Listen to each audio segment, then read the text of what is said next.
آئیے بڑھتے ہیں اس کے ساتھ ہی اگلی اور آخری آیت کی طرف، جو کہ ہے آیت نمبر 27۔ تلاوت کرتے ہیں۔ وَأَوْرَثَكُمْ أَرْضَهُمْ وَدِيَارَهُمْ وَأَمْوَالَهُمْ وَأَرْضًا لَّمْ تَطَئُوهَا وَكَانَ اللَّهُ عَلَى كُلِّ شَيْءٍ قَدِيرًا۔ لفظی ترجمہ، وَأَوْرَثَكُمْ اور وارث کیا تم کو، أَرْضَهُمْ ان کی زمین کا، اور دیارہم ان کے گھروں کا، اور اموالہم ان کے مالوں کا، وَأَرْضًا اور اس زمین کا کہ لم نہیں تطاؤها رکھا پاؤں تم نے اس پر، وکانا اور ہے اللہ علی اوپر، کلی ہر شیئن چیز کے، قدیرہ قادر۔ بامحاورہ ترجمہ دیکھتے ہیں۔ اور ان کی زمین اور ان کے گھروں اور ان کے مال کا اور اس زمین کا جس میں تم نے پاؤں بھی نہیں رکھا تھا تم کو وارث بنا دیا، اور اللہ ہر چیز پر قدرت رکھتا ہے۔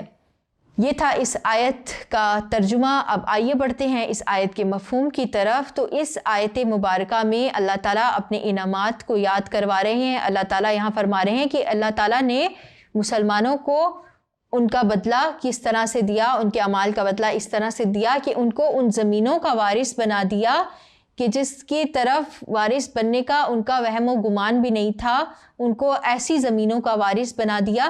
تو یہ ان کا جہاد کرنے کا انعام تھا جو ان کو دنیا میں ملا، اور آخرت کے انعام کا تو تصور بھی نہیں کیا جا سکتا، جو اللہ تعالیٰ نے مجاہدین کے لیے، جو اللہ کی خاطر فی سبیل اللہ لڑتے ہیں، اپنی جانوں کی قربانی پیش کرتے ہیں، اللہ تعالیٰ نے ان کے لیے کیسے کیسے انعام آخرت میں تیار کر رکھے ہوں گے۔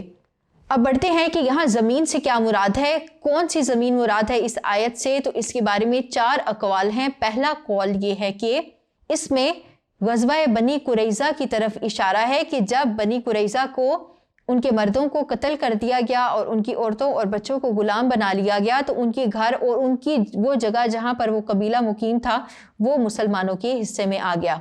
دوسرے قول کے مطابق بعض مفسرین نے اس سے خیبر کی زمین مراد لی ہے، کیونکہ اس کے فوراً بعد 6 ہجری میں صلح حدیبیہ کے بعد مسلمانوں نے خیبر فتح کیا تھا، تو اس آیت میں زمین سے مراد خیبر بھی ہو سکتی ہے۔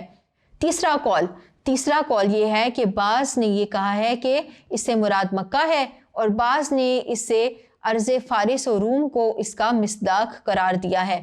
چوتھا اور آخری قول ہے، اور وہ جامع قول ہے، اور وہ کچھ اس طرح سے ہے کہ بعض کے نزدیک تمام وہ زمینیں جو قیامت تک مسلمان فتح کریں گے تو یہاں وہ مراد ہے، اور یہ آخری قول صحیح معلوم ہوتا ہے، کیونکہ مدینہ سے لے کر اس کے بعد جتنی فتوحات ہوئی، جتنے غزوات ہوئے، مسلمانوں نے اب قیامت تک جتنی زمینیں فتح کریں گے یہ وہ زمینیں ہوں گی جہاں انہوں نے کبھی پاؤں بھی نہیں رکھا تھا، جیسے کہ اس آیت میں ارشاد فرمایا گیا ہے۔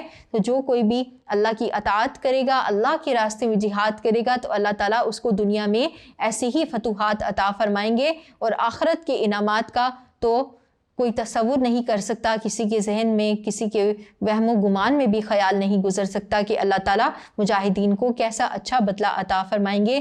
جیسا کہ ہم دیکھتے ہیں کہ قرآن مجید میں بھی لکھا ہوا ہے کہ اگر کوئی جہاد کرتے ہوئے شہید ہو جاتا ہے تو اس کو کیسا رتبہ حاصل ہوتا ہے کہ اس کو مردہ بھی نہیں کہنا، اور وہ اللہ تعالیٰ کی ہاں اجر و ثواب پا رہا ہے، اور وہ اس قدر مزے میں ہے کہ اس کی یہ خواہش ہوتی ہے کہ وہ زمین پر واپس لوٹایا جائے، اس کو ایک اور زندگی دی جائے، اور وہ دوبارہ اسی طرح اللہ کی راہ میں لڑتے ہوئے شہید ہو۔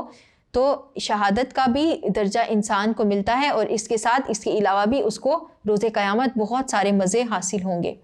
یہ تھا دوسرا رکوع۔ دوسرے رکوع کی آیات 21 سے لے کر 27 تک ہم نے مکمل کر لی، تلاوت کی، لفظی ترجمہ کیا، با محاورہ ترجمہ کیا، آیات کی تشریح و توضیح آپ کے سامنے پیش کی۔ امید کرتی ہوں آپ کو اس کی سمجھ آ گئی ہوگی۔ اگلے سبق کے ساتھ، اگلے رکوع کے ساتھ آپ کے سامنے پھر حاضر ہوں گی۔